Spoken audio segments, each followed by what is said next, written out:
അസ്സലാമു അലൈക്കും. ഗേറ്റ് തുറന്ന് അകത്തേക്ക് കയറുവെന്ന കാറിൽ നിന്നും ഇറങ്ങിയ ആളെ മാഹിൻ ചിരിയോടെ കൈപ്പിടിച്ച് പുറത്തേക്കിറക്കി. സുബൈറിക്ക വ്യക്തമായി കണ്ടു മാഷി അയാളെ. ഇതാണോ എനിക്ക് വേണ്ടി ഇക്കാക്ക കണ്ടുപിടിച്ച ആൾ? അപ്പോഴേക്കും സുഹൈല വന്ന് മാഷിയെ അകത്തേക്ക് കൊണ്ടുപോയിരുന്നു. സുഹൈലയെ സീറയെ ഒന്ന് നോക്കുക പോലും ചെയ്യാതെ അവൾ റൂമിലേക്ക് നടന്നു. എന്ത് ചെയ്യണം? തനിക്കും മക്കൾക്കും നല്ലതേ ചെയ്യൂന്ന് പറയുന്ന ഇക്കാക്ക ഇയാളെയാണോ കണ്ടുപിടിച്ചത്? ഒരു ഭാര്യ കൂടെയുള്ളപ്പോൾ തന്നെ കൂടി കെട്ടാം എന്ന് പറഞ്ഞ ആൾ ആ വാക്കിൽ തന്നെ അന്ന് വെറുത്തു പോയിരുന്നു അയാളെ. എങ്ങനെയാ അയാളെ പോലുള്ളൊരു ആളെ? പറ്റില്ല, അതുറപ്പാണ്. ഇടയ്ക്കെങ്ങും കേട്ടിരുന്നു അയാൾ ഡൈവേഴ്സ് ചെയ്യുന്നൊക്കെ. എന്നാലും ഇയാളെ തനിക്ക് വേണ്ടി എന്തിൻ്റെ പേരിലാണ് ഇക്കാക്ക ആലോചന നടത്തിയത്? ഇനി ഇങ്ങോട്ട് വന്ന് പറഞ്ഞതാണോ? എന്തിൻ്റെ പേരിലാണെങ്കിലും വേണ്ടില്ലായിരുന്നു, ആരും വേണ്ടായിരുന്നു. ഇതെന്ത് വിധിയാണ്? അവൾ തലയ്ക്ക് കൈ താങ്ങി വെച്ചു. മാഷി, ദേ നോക്ക്, ഇതൊന്ന് ഇട്ട് നിൽക്കേ. അവരിങ്ങെത്തി. ഒരു കവർ അവൾക്ക് നേരെ നീട്ടി സുഹൈല പറയുമ്പോൾ തല ഉയർത്തി നോക്കി മാഷി. ഇത് വേണ്ടായിരുന്നു സുഹൈലത്ത, എന്നെക്കൊണ്ടൊന്നിനും പറ്റില്ല. സുഹൈലയുടെ വയറിൽ ചുറ്റി പിടിച്ചവൾ കരഞ്ഞു. കരയേണ്ട മാഷി, ഇനി നീ വേദനിക്കേണ്ടി വരില്ല. നിന്റെ മക്കളും അത് ഞങ്ങൾ തരുന്ന ഉറപ്പാണ്. നീ റെഡിയായിട്ട് വാ. അവളെ ഒന്നുകൂടി തലോടെ സുഹൈല പുറത്തേക്കിറങ്ങി കതക് ചാരി. അവളത് ഇരിപ്പിൽ നിന്ന് അനങ്ങിയില്ല. അയാൾക്ക് മുന്നിൽ ചെന്ന് ഞാൻ നിൽക്കില്ല, എനിക്കൊരു കല്യാണവും വേണ്ട, അവൾ മനസ്സിൽ വീണ്ടും പറഞ്ഞു. പെണ്ണിനെ ഇങ്ങോട്ട് വിളിക്കാണോ അതോ ചെക്കിനെ അങ്ങോട്ട് വിട്ടാൽ മതിയോ? അരമണിക്കൂർ സംസാരവും വിശേഷം പറച്ചിലും കഴിഞ്ഞാണ് ഉവൈസ് ചോദിച്ചത്. എന്തേ ഇത്ര വൈകിയെന്ന പോലെ ഒന്ന് കൂർപ്പിച്ച് നോക്കി ജുനൈ. ഞാൻ അങ്ങോട്ട് പോയിക്കോളാം, വെറുതെ എന്തിനാ? അത് പറഞ്ഞുകൊണ്ട് അവൻ എഴുന്നേറ്റു. അല്ല, ഇതൊക്കെ അവൾക്ക് സമ്മതമായിട്ട് തന്നെയാണോ? സുബൈർ അക്ഷമയോടെ തിരക്കി. തന്നോട് ഇങ്ങോട്ടൊന്ന് വരണമെന്ന് പറഞ്ഞ് വിളിപ്പിച്ചതാണ് മാഹിൻ. എന്താ കാര്യമെന്ന് ചോദിച്ചപ്പോൾ മാഷി ഇനിയും ഇങ്ങനെ നിർത്താൻ പറ്റില്ല, ഒന്ന് സംസാരിക്കണം എന്ന് മാത്രം പറഞ്ഞു. ആ നേരം കൊണ്ട് മനസ്സിലൊരു കുളിര് പടർന്നതാണ്, ഒരു രോമാഞ്ചം. അവളെ തനിക്ക് തരാൻ വേണ്ടിയാണെന്ന് ഉറപ്പിച്ചു കഴിഞ്ഞിരുന്നു സുബൈർ. ആ ചിന്തയിലാണ് രാവിലെ ഉണർന്നതും വേഗത്തിൽ ഒരുങ്ങിയിറങ്ങിയതും. ഇതിപ്പോൾ താൻ വന്ന് കയറിയ പിന്നാലെ വന്നിറങ്ങിയ രണ്ടാളുകൾ. പിന്നെ എത്ര നേരം വിശേഷങ്ങളൊക്കെ പറഞ്ഞിരുന്നു. മാഹിൻ്റെ കൂട്ടുകാരാണെന്നും അതിൽ 2 പേർ ഗൾഫിൽ നിന്ന് വന്നതാണൊക്കെ മനസ്സിലായി. പൊട്ടനാട്ടം പോലെ ചിരിച്ചിരുന്നു സുബൈറും. പക്ഷേ ഇപ്പോൾ അതിലൊരുത്തരാണ് എഴുന്നേറ്റ് മാഷയെ കാണാൻ പോകുന്നത്. അത് കണ്ടപ്പോൾ സഹിക്കുന്നില്ല അവന്. എല്ലാവരും സുബൈറിനെ നോക്കി. അവൾക്ക് ഇഷ്ടമല്ലാതെ പിന്നെ ഇങ്ങനൊരു കാര്യത്തിലേക്ക് ഇറങ്ങും സുബൈർക്ക? അവൾക്കും ഇഷ്ടം തന്നെയാണ്, പിന്നെ ഒരു ചടങ്ങ് അത്രമാത്രം. കുടുംബത്തിൽ നിന്ന് നിങ്ങളെ മാത്രമേ വിളിച്ചിട്ടുള്ളൂ. ഇടയ്ക്ക് ഒന്ന് നോക്കിയത് നിങ്ങൾ മാത്രമല്ലേ സുബൈർക്ക? ആ ഒരു സ്നേഹം കാണിക്കണ്ടേ ഞങ്ങൾ? മാഹിൻ ചിരിയോടെ പറയുമ്പോൾ ജുനൈസ് അവനെ കണ്ണെടുക്കാതെ ഒന്ന് നോക്കി. സുബൈർ അവനെ പേര് ഒന്നുകൂടി ഉരുവിട്ടു. മാഷിയെ ആലോചിച്ചു വന്ന കഥയൊക്കെ അറിയാം ജുനൈസിന്. അവരുടെ സംസാരം വീണ്ടും ഒന്ന് തുടർന്നപ്പോൾ സുഹൈല വേഗം മാഷിയുടെ റൂമിലേക്ക് ഓടിയിരുന്നു. കതക് തുറന്ന് അകത്ത് കടന്നതും രാവിലത്തെ അതേ കോലത്തിൽ തന്നെ ഇരിപ്പുണ്ട് മാഷി. നിനക്ക് ആ ഡ്രസ്സെങ്കിലും ഒന്ന് മാറ്റിക്കൂടെ മാഷിത? സുഹൈല കണ്ണു കൂർപ്പിച്ചു. ഞാൻ വരൂല സുഹൈലിത്ത, ആരെ മുന്നിലും ഞാൻ ഒന്നും നിൽക്കൂല, എനിക്കാരെയും കാണും വേണ്ട. അത് ഉറപ്പിച്ച് പറഞ്ഞ് മാഷി കരഞ്ഞു. എന്നാൽ നീ വരണ്ട, ഇവിടെ തന്നെ ഇരുന്നാൽ മതി. ആളെ പുറത്ത് വെയിറ്റ് ചെയ്യുന്നുണ്ട്. ഞാൻ ഇറങ്ങിയാൽ ഇങ്ങോട്ട് വന്നോളും. ഇഷ്ടമാണെങ്കിലും ഇല്ലെങ്കിലും നീ നേരിട്ട് പറഞ്ഞാൽ മതിയെന്ന്. നിർബന്ധിക്കില്ലെന്ന് ഉറപ്പ് പറഞ്ഞിട്ടുണ്ട്. ഞാൻ പുറത്തുണ്ടാവും. അതും പറഞ്ഞ് സുഹൈല ഇറങ്ങുമ്പോൾ മാഷി അവിടെ നിന്ന് ചാടി എഴുന്നേറ്റു. അയാളെന്തിനാ ഇങ്ങോട്ട് വരുന്നത്? നിങ്ങൾക്കൊക്കെ ഇതെന്താ? എനിക്കാരും കാണണ്ട, ഉറപ്പായിട്ടും കാണണ്ട. അവൾ കിരച്ചു. അപ്പോഴേക്കും സുഹൈല തിരിഞ്ഞവളെ നോക്കി. വേണ്ടെങ്കിൽ വേണ്ട മാഷി, നിന്റെ ഇഷ്ടമാണ് പ്രധാനം. തൽക്കാലം കണ്ടുപോട്ടെ. അവളെ കയ്യിൽ നിന്ന് മുറുകെ പിടിച്ച് പുറത്തിറങ്ങുമ്പോൾ മാഷിയുടെ നെഞ്ചിടിപ്പുയർന്നു. അകത്തേക്ക് വമിക്കുന്നൊരു ഗന്ധം. അവൾ തിരിഞ്ഞ് ജനലോരം ചേർന്നു. ഒരു മുരടനക്കം. മാഷി തിരിഞ്ഞു നോക്കിയില്ല. ആ കണ്ണുകൾ ചാലിട്ട് തുടങ്ങിയിരുന്നു. കുറേ നിമിഷങ്ങൾ നിശബ്ദരായി കടന്നു നീങ്ങി. അവളൊന്ന് തിരിഞ്ഞു നോക്കാതെ മിണ്ടി തുടങ്ങുന്നില്ലെന്നവനും. എനിക്ക് പറ്റില്ല സുബൈർക്ക. അങ്ങനെ പറഞ്ഞാണ് അവൾ തിരിഞ്ഞത്. കണ്ണു നുടഞ്ഞതും അവൾ ഒന്നുകൂടി ചുമരിലേക്ക് ചേർന്ന് പോയിരുന്നു. സാറെന്താ ഇവിടെ? മുന്നിൽ കണ്ടവനെ കണ്ട പകപ്പ് വിട്ടതും അവൾ ചോദിച്ചു. ഒരു പെണ്ണ് കാണാൻ. എന്തേ? അവൻ ചിരിച്ചു. ദേ, എൻ്റെ ഉപ്പച്ചിയുടെ പെണ്ണിനെ കണ്ടോ? ഉപ്പാൻ്റെ ഫോണും പൊക്കി പിടിച്ച് ജുമി ഓടി അകത്ത് കയറി. പിന്നെ അവൾക്ക് വട്ടം പിടിച്ച് ബാക്കിയുള്ളവരും. ദേ നോക്കിക്കേ, ജുമി ചിരിയോടെ ഫോൺ തിരിച്ചു പിടിച്ചു. 4 മക്കൾക്കൊപ്പം ചേർന്ന് നിൽക്കുന്നൊരു പെണ്ണുരുത്തി. ഇത് ഉമ്മച്ചിയല്ലേ ഞങ്ങളെ? മറിയ കണ്ണുമിഴിച്ച് മാഷിയെ നോക്കി. എൻ്റെ ഉമ്മച്ചിയെ ഉപ്പച്ചി കല്യാണം കഴിക്കാൻ പോവാണെന്ന്. ജുമി വീണ്ടും ഫോണുമായി പുറത്തേക്കിറങ്ങി. കേട്ടത് വിശ്വാസം വരാതെ മാഷി ജുനൈസിനെ മിഴിച്ചു നോക്കി. എന്താ ഇതൊക്കെ? ഒരു സ്വപ്നമാണോ എന്ന് പോലും തോന്നുന്ന അവസ്ഥയിൽ എത്തിയിരുന്നവൾ. എനിക്കിഷ്ടമാണ് മാഷിത്ത, ഒരുപാട് ഇഷ്ടമാണ്. അത് പറയുമ്പോൾ അവൻ്റെ കണ്ണു നിറഞ്ഞു. സ്വരമെന്നിടറി. തൻ്റെ ഇഷ്ടം എന്നോട് നേരത്തെ പറഞ്ഞതാണ്. അതിനു മുമ്പേ ആ ഇഷ്ടം വീട്ടിലുള്ളവരോട് പറഞ്ഞിരുന്നു ഞാൻ. തന്നോടുള്ള മറുപടി കുറച്ച് നീട്ടിവെച്ചെന്ന് മാത്രം. അന്ന് തന്നോട് സംസാരിച്ചപ്പോൾ എനിക്കൊന്നും മിണ്ടാൻ പോലും പറ്റിയില്ല. ശരിക്കും ചിറകുമുളിച്ച് ഭാരമില്ലാതെ പറക്കുന്ന പോലെ ഞാനാകെ. എന്താ പറയുക എന്നൊന്നും അറിയില്ല. അതാ പെട്ടെന്ന് പോയി കളഞ്ഞത്. ചിലതൊക്കെ ചെയ്തു തീർത്തിട്ട് പറയാമെന്ന് കരുതി വെച്ചതാണ്. ഒന്ന് പെണ്ണ് കണ്ടിട്ട് താനെന്ന് ഓക്കെ ആയിട്ട് മതിയെന്ന് ചിന്തിച്ചതാണ്. അന്നത്തെ ആ സംസാരം കഴിഞ്ഞപ്പോൾ ഇനിയും നീട്ടിയിട്ട് എവിടെ പോകാനാണെന്ന് തോന്നിപ്പോയി. അവൻ വീണ്ടും ചിരിച്ചു. തൻ്റെ മാത്രം കണ്ണുകളിലേക്ക് നോക്കാനാവാതെ അവളൊന്ന് തല താഴ്ത്തി. ഞങ്ങൾക്കങ്ങോട്ട് വരാമോ? അതും ചോദിച്ചുകൊണ്ട് ഉമ്മയും സുഹൈലയും സേറയും അങ്ങോട്ട് വന്നു. അവരവളെ കയ്യിൽ പിടിച്ച് അടുത്തേക്കിരുത്തി.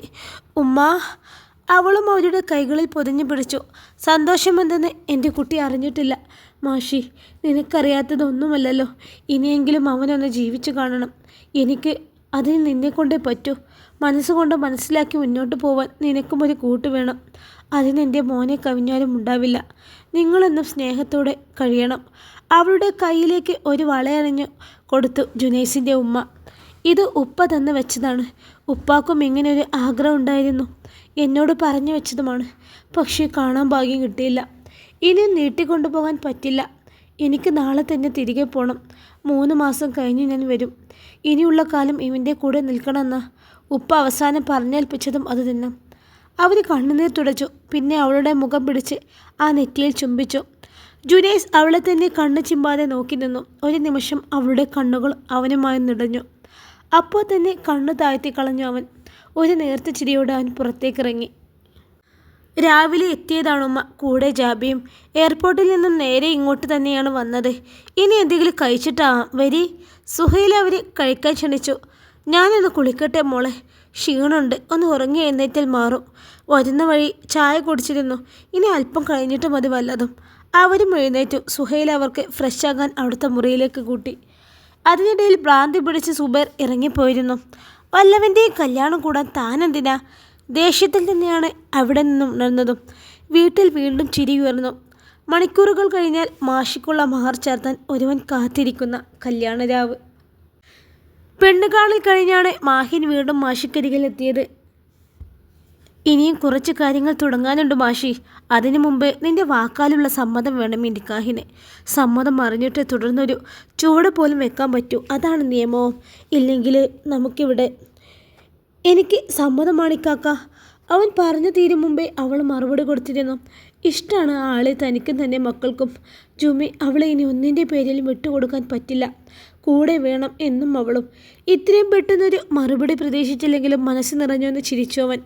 നീ നല്ലൊരു മകളാണ് മാഷി, നല്ലൊരു സഹോദരിയും, അതിലും മികച്ചൊരു ഭാര്യയും ധൈര്യമുള്ളൊരു ഉമ്മയും. നീ ഒന്ന് വേദനിച്ചു, ഇപ്പോൾ നീ സന്തോഷിക്കുന്നു.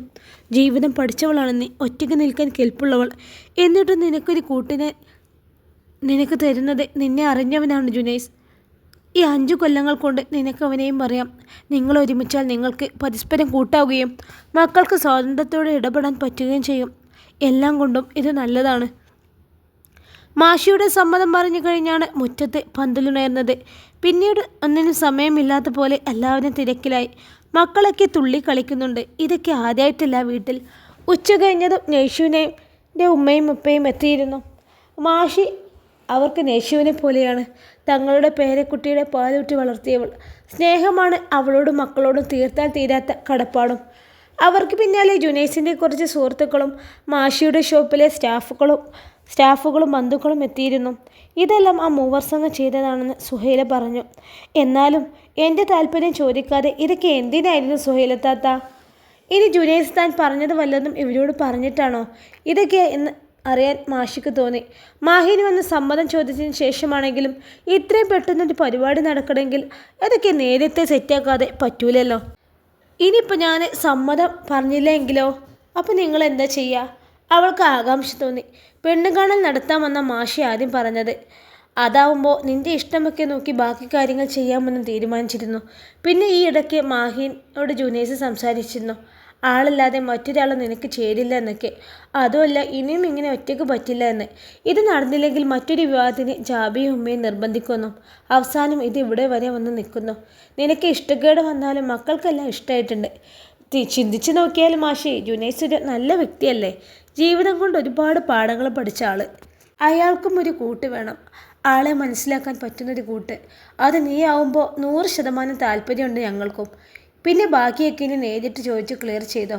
കുറച്ച് സമയം കഴിഞ്ഞാലേ നിങ്ങൾക്ക് സംസാരിക്കാനൊക്കെ ഒരുപാട് സമയം കിട്ടുട്ടോ. ഒന്ന് കളിയാക്കി ചിരിച്ച് പുറത്തെ അരികൾക്കിടയിലേക്ക് അവരെ സ്വീകരിക്കാൻ വേണ്ടി നിന്നു സുഹൈല. സ്കൂളിൽ നിന്ന് ആദില മിസ്സും കൂട്ടരും എത്തുമ്പോൾ 3 മണി കഴിഞ്ഞിരുന്നു. പുറത്ത് ജുനൈസിനെ കാണാത്തത് കൊണ്ട് തന്നെ വന്നപാടെ മാഷിയുടെ അടുത്തേക്കാണ് ചെന്നത്. എവിടെ പരിപാടി അവതരിപ്പിച്ചാലും ഇങ്ങനെയാണല്ലോ എന്നർത്താണ് ആദില മാഷിക്ക് കൈ കൊടുത്തത്. ഒന്നെടുത്താൽ തൻ്റെ മനസ്സൊന്നും വായിച്ചെടുക്കാൻ പറ്റുന്ന മാജിക്കൊന്നും സാറിനുമില്ല എന്ന് താൻ അത് പറഞ്ഞിട്ടുമില്ല. ഇനിയിപ്പോൾ ഇഷ്ടം പറഞ്ഞാലും സാറത് ആക്സെപ്റ്റ് ചെയ്യണ്ടേ? ഒരു നെടുവേർപ്പിട്ട് മാഷിയെ നോക്കി ചിരിച്ചു അവൾ. എന്നാലും സങ്കടമില്ലാതില്ല. മാഷി അപ്പോഴും കരണ്ടടിച്ച കാക്കയെപ്പോലെ ഏതോ ലോകത്താണ്. ജുനൈസിൻ്റെ മുമ്പിൽ എങ്ങനെ ചെന്ന് നിൽക്കുമെന്നാണ് ചിന്ത മുഴുവനും. ലാവണ്ടർ കളറിൽ ഒരു അനാർക്കലിയായിരുന്നു മാഷിയുടെ വേഷം. മക്കളെ ഓരോരുത്തരെ ഒരുക്കി നിർത്തുന്ന മാഷിയിലാണ് പലരുടെയും നോട്ടവും. ആ നോട്ടങ്ങൾ കുറച്ച് അസ്വസ്ഥത നിറച്ചെങ്കിലും കണ്ടില്ലെന്ന് നടിച്ചു അവൾ. ഉറക്കത്തിൽ നിന്ന് എഴുന്നേറ്റിൽ പോകുന്ന ഒരു സ്വപ്നം പോലെയാണ് മാഷി അവർക്കിടയിൽ നിന്നത്. വീട്ടിലെ സ്റ്റേജിൽ നിക്കാഹിൻ്റെ ഒരുക്കങ്ങൾ തുടങ്ങി. 2 കൂട്ടരുടെയും പള്ളിയിൽ നിന്നും ഉസ്താദുമാർ എത്തിയിരുന്നു. ഉപ്പാക്ക് പകരം മാഹിനാണ് ജുനൈസിൻ്റെ കൈ പിടിച്ച് നിക്കാഹിൻ്റെ വചനങ്ങൾ പറഞ്ഞത്. കൈസിൻ്റെ കൈ പിടിച്ചിരിക്കുന്ന ഉപ്പയുടെ മുഖം ഓർമ്മ വന്നതും മാഹിൻ്റെ കണ്ണുകൾ നിറഞ്ഞു. അവസാനം ജുനൈസിനെ കെട്ടിപ്പിടിച്ച് കരഞ്ഞുപോയി മാഹിൻ. ഏൽപ്പിക്കുവാൻ നിന്നെ ജുനൈസ്, ചേർത്ത് പിടിച്ചേക്കണം അവളെ മക്കളെയും. കണ്ണുകൾ ഇരു കൈയിൽ അമർത്തി തുടക്കുമ്പോൾ മാഹിൻ്റെ പുറത്തുനിന്ന് തട്ടി ജുനൈസ് കണ്ണുകൊണ്ട് ചിമ്മിച്ചിരിച്ചു. നിനക്കറിയില്ല എന്നെ, അത്രമാത്രം പറഞ്ഞു ജുനൈസ്. നിക്കാഹ് കഴിഞ്ഞ് പ്രാർത്ഥനയോടെ അവസാനിക്കുമ്പോൾ മനസ്സിലൊരു സമാധാനം നിറയുന്നതറിഞ്ഞു ജുനൈസ്. ഇനി മഹ്റിടൽ ചടങ്ങാണ്. അകത്തേക്ക് പോകാമെന്ന് മാഹിൻ പറഞ്ഞെങ്കിലും താൻ പിന്നെ കൊടുത്തോളാം എന്ന് പറഞ്ഞു ജുനൈസ്. ആളുകൾക്കിടയിൽ അവനും കുറച്ച് മടി തോന്നി. എന്നാൽ ഫുഡ് കഴിക്കാമെന്ന് പറഞ്ഞ് മാഹിനും ഉവൈസും എല്ലാവരെയും ക്ഷണിച്ചു. പിന്നീട് മാഷിക്കരികിലേക്ക് പോയില്ല ജുനൈസ്. മനഃപൂർവ്വമാണ്. അവൾക്ക് പെട്ടെന്ന് ഇതൊക്കെ ഉൾക്കൊള്ളാൻ പറ്റിയില്ലെങ്കിൽ നിന്ന് തത്തിക്കളിക്കുന്നത് കാണേണ്ടി വരും. അതോർത്തിട്ട് ചിരി വന്നു അവന്. പതിയെ ഓരോരുത്തരും യാത്ര പറഞ്ഞിറങ്ങി. സ്കൂളിൻ്റെ വക ഒരു ഫോട്ടോ ഫ്രെയിം ആയിരുന്നു ഗിഫ്റ്റായിട്ട് കൊടുത്തത്. അത് കഴിഞ്ഞ് അവരും ഇറങ്ങി. ആദില പിന്തിരിഞ്ഞു നോക്കിയാണ് കാറിൽ കയറിയത്. കൂടെ 2 മിസ്സുമാരും ഉണ്ടായിരുന്നു. അവൾ കാർ സ്റ്റാർട്ട് ചെയ്തതും ജുനൈസ് കൈ ഉയർത്തി കാണിച്ചു. അവളൊന്ന് മെല്ലെ ചിരിച്ചു. നിഹാലേ, നിൻ്റെ ഉമ്മാക്ക് ഇഷ്ടമാമെങ്കിൽ അവളെ നമുക്കൊന്ന് നോക്കാം. അടുത്ത് നിന്ന് നിഹാലിനോട് ചെവിയോരം ചേർന്ന് പറഞ്ഞു ജുനൈസ്. ഏത്, ആ കോഴിക്കുഞ്ഞിനെയോ? എനിക്ക് വേണ്ട. കണ്ണു ചുട്ടിപ്പിടിച്ചാണ് നിഹാൽ അവനെ തിരിഞ്ഞു നോക്കിയത്. നിൻ്റെ മുലട്ട സ്വഭാവത്തിന് അതുപോലൊരു കോഴിക്കുഞ്ഞാ നല്ലത്. ജുനൈസ് അല്പം ഉച്ചത്തിൽ തന്നെ തിരിച്ചുപോയി. പൊതുവേ കുറച്ച് ഒതുങ്ങിയ സ്വഭാവമാണ് നിഹാലിനെ. ഒരാളോട് പേഴ്സണലായിട്ട് മിണ്ടി തുടങ്ങണമെങ്കിൽ തന്നെ കുറച്ച് പാടാണ്. വിരലിലെണ്ണാവുന്ന സുഹൃത്തുക്കൾ മാത്രം. അതുകൊണ്ട് തന്നെ അവൻ്റെ ഉമ്മാക്ക് കുറച്ച് ഒച്ചയും ബഹളവും ഒക്കെ ഉള്ളൊരു പെണ്ണിനെ വേണമെന്ന്. അവൻ്റെ മുരട്ട സ്വഭാവത്തിൽ വീട്ടിൽ നിന്ന് ഒച്ച വെച്ച് സംസാരിക്കാൻ പോലും കഴിയുന്നില്ലെന്ന്. ഇവനിട്ടൊരു പണി കൂടിയതാണ്. ഇവൻ്റെ ചെവിയുടെ പോലെ എപ്പോഴും ചിലക്കുന്നൊരു പെണ്ണിനെ കൊടുക്കണം. അവൻ്റെ വിരലിലെണ്ണാവുന്ന കൂട്ടുകാരോടൊക്കെ പറഞ്ഞു വെച്ചിട്ടുണ്ട് ഉമ്മ. ജുനൈസിനും അതിലെക്കുറിച്ച് നല്ല അഭിപ്രായമാണ്. ടീച്ചേഴ്സ് റൂമിൽ ഏറ്റവും കൂടുതൽ സംസാരിക്കുന്ന ആൾ അതിലാണെന്നറിയാം ജുനൈസിന്. നോക്കാമെന്ന് മനസ്സിൽ ഉദ്ദേശിച്ചിട്ടുമുണ്ടവൻ. അപ്പോൾ ഹാപ്പി ഫസ്റ്റ് നൈറ്റ് ഡാ. ജുനൈസിൻ്റെ കൈ പിടിച്ച് കുലുക്കി നിഹാൽ ചിരിച്ചു. ഓ, നിനക്കുള്ള പണിയും കൊണ്ട് ഞാൻ വരുന്നുണ്ടടാ. ജുനൈസ് അവനെ യാത്രയാക്കി. ഉമ്മയും ജാബിയും അന്ന് തന്നെ വീട്ടിലേക്ക് മടങ്ങിയിരുന്നു. ഇവിടെ നിന്ന് എയർപോർട്ടിലേക്ക് ദൂരമാണ്. ഒന്ന് നന്നായി ഉറങ്ങണം. അതും പറഞ്ഞാണ് ജാബി എഴുന്നേറ്റത്. നാളെ ഓടിപ്പിടിച്ച് നീ അങ്ങോട്ട് വരണ്ടട്ടോ ജുനൈസേ എന്ന് പറഞ്ഞിട്ടാണ് ഉമ്മയും ജാബിയും പോയത്. അടുത്തത് ഉവൈസും കുടുംബവും. അവരിന്ന് തന്നെ മടങ്ങുമെന്ന് നേരത്തെ പറഞ്ഞതാണ്. രാത്രി ഫുഡും കഴിച്ച് അവരിറങ്ങുമ്പോൾ മാഷിയുടെ മുഖം മങ്ങിയിരുന്നു. സീറയേക്കാൾ കുറച്ചുകൂടി അടുപ്പം സുഹൈലയോടാണ്. ഇന്ന് കൂടി നിൽക്കാൻ വരണമെന്നുണ്ടെങ്കിലും ഉമ്മയും ഉപ്പയും ഒറ്റക്കായതുകൊണ്ട് മിണ്ടാതെ നിന്നു മാഷി. മക്കളൊക്കെ ഉറക്കം പിടിച്ച് അവിടെ ഇവിടെ കിടപ്പുണ്ട്.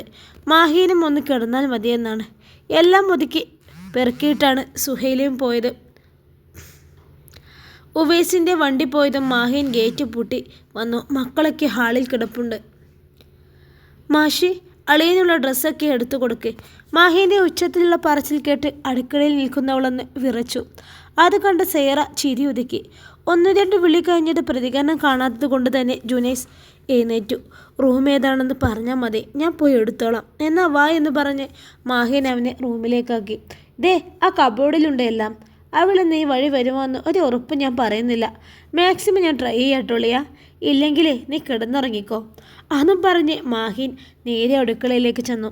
മാഷി, അവന് ചൂടുവെള്ളം വേണമെന്ന് ആ ഫ്ലാസ്കിലാക്കി കൊണ്ടുപോയിക്കോ. പിന്നെ ഞാനിവിടെ ഹാളിൽ കിടന്നോളാം. ഇനി മക്കളെ എടുത്ത് കിടത്തുന്നതൊക്കെ പാടാ. എനിക്കൊന്ന് കിടക്കണം. ചെല്ലേ, അവൻ കുളിക്കാൻ കയറിയിട്ടുണ്ട്. അതും പറഞ്ഞ് സേറയുടെ കൈയും പിടിച്ച് നടന്നു പോകുന്നവനെ പകപ്പോടെ നോക്കി മാഷി. ഉവൈസും സുഹൈലയും വീട്ടിലെത്തുമ്പോൾ വീടിൻ്റെ ഗേറ്റും മുൻവാതിലുമൊക്കെ തുറന്നു കിടപ്പുണ്ട്. കാറകത്തേക്ക് കയറ്റുമ്പോൾ തന്നെ അകത്തെ സംസാരം പുറമേ കേൾക്കത്തക്ക വിധം ഉയർന്നിട്ടുണ്ടായിരുന്നു. ഉമ്മാൻ്റെ കരച്ചിലും കേൾക്കാം. വണ്ടി ഒതുക്കി വേഗം ഇറങ്ങി അവർ. മക്കളിൽ ഒരാളെ എടുത്ത് ഉവൈസ് വേഗത്തിൽ അകത്തേക്ക് കയറുമ്പോൾ കൈസിൻ്റെ മോളെയും തോളത്ത് കിടത്തി സുഹൈലയും പിറകെ കയറി. ആദ്യം കണ്ടത് ഉമ്മയെയാണ്. വാതിലിനരികിൽ തന്നെ നിൽപ്പുണ്ട്.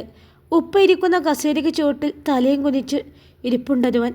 കൈസാണെന്നതെന്നറിയാൻ ഒന്നുകൂടി നോക്കേണ്ടി വന്നില്ല ഉവൈസിന്. ഹോ, അല്ല, തീർത്ഥാടനം കഴിഞ്ഞു വന്നോ? പുച്ഛം നിറച്ചൊരു ചോദ്യമായിട്ടാണ് ഉവൈസ് അകത്തേക്ക് കയറിയത്. അത് കേട്ടെങ്കിലും അവൻ തല ഉയർത്തിയില്ല. അവൻ ഉപ്പാൻ്റെ കാലിലേക്ക് തല ചായച്ചു വെച്ചു. ഉപ്പ മറ്റെവിടേക്കോ കണ്ണുകൾ പായിച്ചു വെച്ചിട്ടുണ്ട്. കണ്ണുകളിൽ നിന്ന് ഒരു കണ്ണുനീർ തുള്ളി പുറത്തു വരാതെ മടിച്ചു നിൽക്കുന്നുണ്ട്. പിന്നെ ഇനി ഉമ്മാനെ അടിമപ്പണി ചെയ്യിക്കാൻ വേണ്ടിയാണെങ്കിൽ വേണ്ട കൈസേ, അവരിനി എൻ്റെ കൂടെ വരില്ല. നിന്റെ ഭാര്യയ്ക്ക് വെച്ചു വിളമ്പി ഓച്ചാനിച്ച് നിൽക്കാനേ ഇനി ഉമ്മാനെ ഞാൻ വിട്ടു തരൂല. നീ പോവാൻ നോക്ക്. അവൻ്റെ കോളറിൽ പിടിച്ച് വലിച്ചെഴുന്നേൽപ്പിച്ചു ഉവൈസ്. കണ്ണുകളിൽ ദയനീയത നിറച്ചൊന്ന് നോക്കി കൈസ്. കണ്ടില്ലെന്ന് നടിച്ചു ഉവൈസ്. അവൻ തിരഞ്ഞെടുത്ത ജീവിതം അവൻ ജീവിച്ചു തീർക്കട്ടെ. അതിനിടയിൽ ഉമ്മയും ഉപ്പയും വലിച്ചിടേണ്ട ഒരാവശ്യവുമില്ല. ഈ കണ്ണീരും നാടകവും എന്തിനെന്ന് മാത്രം മനസ്സിലായില്ല ഉവൈസിന്. എങ്കിലും പിടിച്ചു വിടാതെ അവൻ വീടിന് പുറത്തേക്ക് പിടിച്ച് തള്ളിയിരുന്നു അവൻ. പിന്നെ നിന്റെ മോളിവിടെയുണ്ട്. അതിനെ വേണമെന്നില്ല എന്നറിയാം. നിന്റെ കെട്ടിയോൾക്ക് ചർമ്മത്തിന് ഇടവരാതെ അതിനെ നോക്കാൻ കഴിയുമെങ്കിൽ കൊണ്ടുപോയിപ്പോ. കൊണ്ടുപോകുന്നുണ്ടെങ്കിൽ അതിനെ നല്ല രീതിയിൽ നോക്കിക്കൊള്ളണം. 3 മക്കളെ കളഞ്ഞവന് ആ ഒന്നിനെ കൂടി തള്ളിക്കളയാൻ വലിയ പാടൊന്നും കാണില്ല. എങ്കിലും എങ്ങനെ കഴിയുന്നടാ നിനക്ക്? നീ എൻ്റെ അനിയനാണെന്ന് പറയാൻ തന്നെ ലജ്ജ തോന്നുന്നു എനിക്ക്. തെറ്റുപറ്റാം, പക്ഷെ ഇത്രക്കും അതം പതിക്കരുതുട്ടോ. കൈയും കെട്ടി കേട്ടു നിന്നല്ലാതെ മിണ്ടിയില്ല കൈസ്. തണുത്തുറഞ്ഞ ശരീരം ബ്ലാങ്കറ്റിൽ കെട്ടി പൊതിഞ്ഞു വെച്ചിട്ടാണ് അവിടെ നിന്ന് ഇറങ്ങിയത്. രാത്രി തന്നെ അവളുടെ കൂടെ നൈറ്റ് സ്പെൻഡ് ചെയ്യാൻ കാത്തിരുന്നവനെ ക്ഷണിച്ച് കൊണ്ടൊരു മെസ്സേജും അവളുടെ ഫോണിൽ നിന്ന് അയച്ചിരുന്നു. ഡ്രഗ് ഡീലേഴ്സ് എന്ന് പറഞ്ഞ് പോലീസിനൊരു അജ്ഞാത കോളും ചെയ്ത് നേരെ വിട്ടത് വീട്ടിലേക്കാണ്. പൂട്ടിയിട്ട വീട് കണ്ടതും അടുത്തുള്ള വീട്ടിൽ അന്വേഷിച്ച് കാര്യങ്ങൾ ചോദിച്ചറിഞ്ഞ് നേരെ ഇങ്ങോട്ടാണ് വന്നത്. ഉമ്മയും ഉപ്പയും കാണാം. കുറച്ചു നേരം അവരോടൊപ്പം ഇരിക്കണം. എന്നിട്ട് നിയമത്തിന് മുമ്പിൽ കീഴടങ്ങണം. നശിച്ച ജീവിതം അവിടെ വെച്ച് എരിഞ്ഞു തീരണം. അതാണ് മനസ്സിൽ. കണ്ണും നമർത്തി തുടച്ചു കൈസ്. മുന്നിലൊരു പെണ്ണിൻ്റെ കൊഞ്ചൽ കേൾക്കാം. ദേ, മരിക്കുമ്പോൾ നമുക്ക് ഒരുമിച്ച് മരിക്കണം കൈസിക്ക. നിങ്ങൾ മരിക്കുന്നത് കാണാനൊന്നും കഴിയില്ല എനിക്ക്. എൻ്റെ മരണം നിങ്ങളും കാണണ്ട. നിങ്ങൾ വേദനിച്ചാൽ എനിക്കും വേദനിക്കും. കണ്ണുനീര് കൊണ്ട് ചുംബനം തീർത്ത രാത്രി അവൾ പറഞ്ഞതോർത്തു കൈസ്. കുത്തി വേദനിക്കുന്നുണ്ട് ഹൃദയം. കൈവിട്ട് കളഞ്ഞ ജീവിതം അവനെ നോക്കി പല്ലിളിച്ചു. അവൻ പിന്തിരിഞ്ഞ് നടന്നു. എല്ലാവരും ഉണ്ടായിട്ടും ആരുമില്ലാത്തവനെ പോലെ ഒറ്റപ്പെട്ടവനായി. പിന്നെ ഒരു സന്തോഷവാർത്ത കൂടിയുണ്ട്. ഉവൈസ് അല്പം ഉറക്കെ തന്നെ പറഞ്ഞു. മാഷിത്തയുടെ കല്യാണം കഴിഞ്ഞു എന്നായിരുന്നു. അവളെയും മക്കളെയും മനസ്സിലാക്കുന്ന ഒരുവൻ. സ്വന്തം സുഖത്തിന് വേണ്ടി നിന്നെപ്പോലെ ചിന്തിക്കില്ല അവൻ. ആണൊരുത്തൻ അവളെ ജീവിതത്തിൽ കൂടെ കൂട്ടിയിട്ടുണ്ട്. നിന്റെ ഏറ്റവും വലിയ നഷ്ടം അവൻ്റെ ഏറ്റവും വലിയ ഭാഗ്യവും അതാണ് ഈ മാഷിത. നീ അനുഭവിക്കും കൈസേ. അതും പറഞ്ഞ് വാതിൽ കൊട്ടി അടിച്ചു കളഞ്ഞവൻ ജുനൈസിൽ നിന്ന് കുളിച്ച് ഫ്രഷായി ഒരു ബ്ലാക്ക് സീവ്ലെസ് ബനിയനും ഒരു ട്രാക്ക് പാൻറ്റും അതാണ് കയ്യിൽ കിട്ടിയത്. ആദ്യമായിട്ട് തലയൊന്ന് നന്നായി തൂർത്തി, മുടിയൊന്ന് ചീകിയൊരുക്കി, കൂടെ താടിയും. നന്നായി ഉറങ്ങണം, പക്ഷെ പറ്റില്ല. സ്നേഹക്കുമ്പാരം ഒരു ചിത്രശില്പം പോലെ ഉള്ളിൽ കിടന്നിങ്ങനെ പാറിക്കളിക്കുന്നുണ്ട്. കാത്തിരിപ്പിലാണ് അവനും അവൾക്ക് വേണ്ടി. നോക്കി നോക്കി കണ്ണടഞ്ഞു പോകുന്നതല്ലാതെ ആ മുറിക്കരികിലേക്ക് ഒരു കാലഞ്ഞക്കവും കേട്ടില്ല അവൻ. ഇനി വരില്ലേ? 1-2 നിമിഷം കൂടി അവിടെ ഇരുന്നിട്ട് എഴുന്നേറ്റു. ഹാളിലെ സെറ്റിയിൽ മാഹിൻ കിടപ്പുണ്ട്. മുസമ്മവും മുന്നവും താഴെ പായലുണ്ട്. ബാക്കി 2 പേരെ റൂമിൽ കിടത്തി കാണും. ഇനി ഉള്ളവളെവിടെ? അവളെവിടെ? കണ്ടുകൊണ്ടൊന്ന് പരതി അവൻ. അടുക്കളയിലെ ഡോറിനപ്പുറം ഒരു വെളിച്ചമുണ്ട്. വാതിൽ ചാരി ഇട്ടിട്ടുണ്ട്. ജുനൈസ് വാതിൽ അല്പം തുറന്നു നോക്കി. അവിടെ ശീല പോലൊരു രൂപം. അവൻ്റെ കണ്ണുകൾ കുറുത്തു. ഇതിനാണോ ഇഷ്ടം പറഞ്ഞത്? അവന് ദേഷ്യം വന്നു. എങ്കിലും അതടക്കി പിടിച്ച് ഡോറിനൊന്ന് തട്ടിയവൻ. ആദ്യത്തെ തട്ടിൽ തന്നെ ഒന്ന് നെട്ടിവിറച്ചു മാഷി. ഡോറിന് നേരെ നോക്കാൻ പോലും ആവാതെ അവൾ തല താഴ്ത്തി നിന്നു. അല്ല, കല്യാണം കഴിഞ്ഞിട്ട് അടുക്കളയിലാണോ ആദ്യത്തെ ദിവസം കിടക്കുക? നിങ്ങളെ നാട്ടിലെ രീതിയൊന്നും അറിയില്ല എനിക്ക്, അതുകൊണ്ട് ചോദിച്ചതാ. അല്ല, എവിടെ കിടക്കേണ്ടത്? ഒരു ചൂട് കൂടി മുന്നോട്ട് വച്ചവൻ ചോദിച്ചു. അന്ന് ഇഷ്ടമാണെന്ന് പറയാൻ കാണിച്ച ധൈര്യം പോലും ഉണ്ടായില്ല അവൾക്ക്. കണ്ണുകൾ ഇറുകെ പൂട്ടിയവൾ. എനിക്ക് വയ്യ, അവൾ മനസ്സിലോട് കലഹം പറഞ്ഞു. മാഷിത, ആർദ്രമായി അവന് വിളിച്ചു. റൂമിലേക്ക് വാ. അതും പറഞ്ഞുകൊണ്ട് തിരിഞ്ഞു നടന്നു ജുനൈസ്. അല്ലെങ്കിൽ ഇനിയും ആ നിൽപ്പിൽ തുടരും അവൾ. മാഷി മെല്ലെ അവളുടെ പിറകെ നടന്നു. അവൾ അകത്ത് കയറിയതും ജുനൈസ് വാതിലടച്ചിരുന്നു. നെഞ്ചി പെരുമ്പറ കൊട്ടം പോലെ കുതിച്ചിരുന്നുണ്ട്. മാഷി മേശയിലേക്ക് ചാരി നിന്നു. ഒന്ന് തലയുയർത്തി നോക്കാൻ കൂടി പറ്റാത്ത വിധം അവൾ അവശയായി. മുന്നിൽ വന്ന് നിൽപ്പുണ്ട് ജുനൈസ്. ഇരു കൈയിലായി അവൻ്റെ പേരെഴുതിയ ലോക്കറ്റ് ചേർന്നൊരു മാല. മഹറാണത്. അവളെന്നൊരു പെണ്ണിനെ ഒന്ന് തൊട്ടു നോക്കണമെങ്കിൽ ഇതില്ലാതെ പറ്റില്ല. അതവളുടെ അവകാശമാണ്. അവൻ അവളുടെ കഴുത്തിലേക്ക് അതണിഞ്ഞു കൊടുത്തു. അവൻ്റെ തോളോടൊപ്പമുണ്ടവൾ. കഴുത്തിൽ നിന്നും അകന്ന കൈ അവളുടെ കവിളുകളെ പൊതിഞ്ഞു പിടിച്ചു. ഈറൻ കണ്ണുകളാലെ അവൾ അവനെ ഒന്ന് നോക്കി. അത്രയും അടുത്ത് അവളുടെ മുഖം. തൻ്റെ ഭാര്യ. അവളുടെ നെറ്റിലേക്ക് അവൻ്റെ ആദ്യ ചുംബനം പകർന്നിരുന്നു ജുനൈസ്. ഇഷ്ടമാണെന്നൊക്കെ പറഞ്ഞു വെച്ചിട്ട് ഇത്ര നേരം ഒളിച്ചു നിന്നത് എന്തിനാ മാഷിത്ത? പേടിച്ചിട്ടാ? അപ്പോഴും അവളുടെ മുഖം അവൻ്റെ കൈക്കുമ്പിളിൽ അവൻ്റെ മുഖത്തിന് നേരെയാക്കി പിടിച്ചിട്ടുണ്ട്. അവളുടെ കണ്ണുകളെ നേരം അവൻ്റെ കണ്ണുകളെ നേരിടാനാവത് പിടിച്ചുകൊണ്ടിരുന്നു. നാണാണോ? അവൻ വീണ്ടും ചോദിച്ചു. അവളൊന്ന് പിറകോട്ട് പിടിച്ച് തള്ളി അവനെ. പ്രതീക്ഷിക്കാത്തതുപോലെ തന്നെ അവനൊന്ന് ബാക്കിലേക്ക് വേച്ചുപോയി. ഇത് ശരിയല്ല കേട്ടോ മാഷിത. അവൻ വീണ്ടും അവളിലേക്ക് അടുത്ത് വന്നു. പോ. അവിടെ നിന്ന് അവൾ വീണ്ടും അവനെ തള്ളി. ആഹാ, ഇതെൻ്റെ കൈക്ക് പണി ഉണ്ടാക്കല്ലോ. അവനിലും കുറുമ്പ് നിറഞ്ഞു. ഇപ്രാവശ്യം കൈകൾ കൊണ്ടവളെ ലോക്കാക്കി ജുനൈസ്. ഒന്ന് അവളിലേക്കൊന്ന് ചാഞ്ഞു. അവൾ പിറകോട്ടും. പറയേ, അന്ന് മറഞ്ഞു നിന്ന് പറഞ്ഞ ഇഷ്ടം ഇപ്പോൾ എൻ്റെ മുഖത്ത് നോക്കി പറയേ. എങ്ങനെ എന്നെ ഇഷ്ടപ്പെട്ടതെന്ന്, എന്നെയും കൂടെ നിങ്ങളുടെ കിളിക്കൂട്ടിൽ പാർപ്പിക്കാൻ തോന്നിയതെന്ന് നിന്നിലൂടെ കേൾക്കണം മാഷിത. അവളിൽ നിന്ന പോലെ തല ചലിപ്പിച്ചു. അവൻ്റെ കൈക്കുള്ളിൽ പതുങ്ങി ചിരിച്ചു. പറയില്ലെന്നാണോ? ഇപ്രാവശ്യം അവൻ്റെ നോട്ടം കണ്ണുകളിൽ നിന്ന് മാറുന്നത് അവളറിഞ്ഞു. അങ്ങനെ അവസാനം അവരൊന്നായി. അവൾ തളർന്ന് ജുനൈസിൻ്റെ നെഞ്ചിൽ കിടന്നു. മാഷിത, ഒറ്റ ദിവസത്തിൽ നിനക്ക് നല്ല മാറ്റമുണ്ട് മാഷിത. എൻ്റെ കിളി പോകുന്ന പോലെയാണ് നിൻ്റെ ഓരോ പെരുമാറ്റവും. അമ്പിനും വില്ലിനും അടുക്കില്ലെന്നും കുറേ കഷ്ടപ്പെടുമെന്നും വിചാരിച്ചെടുത്ത് നീ അതിലും മേലെ എന്നെ നെട്ടിക്കുന്നുണ്ട്. ശരിക്കും ഈ കല്യാണം കുറച്ച് മുന്നേ ആവേണ്ടതായിരുന്നു എന്ന് തോന്നുന്നു എനിക്കിപ്പോൾ. വെറുതെ കുറേ സമയം വേസ്റ്റായി പോയി നമ്മുടെ, അല്ലേ? എനിക്കറിയില്ല. അവൾ അവൻ്റെ നെഞ്ചിലേക്ക് പതുങ്ങി പറഞ്ഞു ചിരിച്ചു. ആ ചിരിയിലേക്ക് നോക്കി അവനും. ഇൻഷാ അല്ലാ, ഈ കഥയുടെ ബാക്കി ഭാഗവുമായി നാളെ കാണാം. അസ്സലാമു അലൈക്കും. എല്ലാവരും ലൈക്കും കമൻറ്റൊക്കെ ചെയ്യണേ.